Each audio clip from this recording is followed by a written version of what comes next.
ఏలూరు జిల్లా చింతలపూడి బాలుర గురుకుల పాఠశాలలో దారుణం జరిగింది. 5వ తరగతి విద్యార్థి మారుముళ్ల ఆనంద్ కుమార్ తెల్లవారుజామున వసతి గృహంలో నిద్రిస్తుండగా గుర్తు తెలియని వ్యక్తులు పీక కోశారు.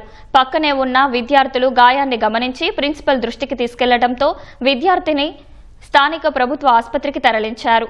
సమాచారం అందుకున్న పోలీసులు ఆసుపత్రిలో చికిత్స పొందుతున్న బాలుడి నుంచి వివరాలు సేకరించి దర్యాప్తు చేపట్టారు. ఇద్దరు వాచ్మెన్లు ఉన్నారు, ఒక నైట్ స్టే మాస్టర్ ఉన్నారు, ప్రిన్సిపల్ గా నేను అక్కడే ఉన్నాను. ఒక అబ్బాయికి బ్లడ్ ప్రవహించింది. ఏంటని పరిశీలన చేసి ఉదయం తెల్లవారుజాముని లేపిన వెంటనే వాచ్మెన్ తీసుకుని ఆ అబ్బాయిని తీసుకుని నా దగ్గరికి వచ్చాడు. ఈ అబ్బాయి దగ్గర ఇక్కడ గాయంగా ఉంది, మెడ భాగాన్ని అనేటప్పటికి అంటే ఒకటిగా హాస్పిటల్కి తీసుకొచ్చాను సార్. దాని మీద పోలీసు వారిని ఇన్వెస్టిగేషన్ చేసి నా పై అధికారులకి దాని మీద సమాచారం అందించమని కోరుతున్నాను సార్.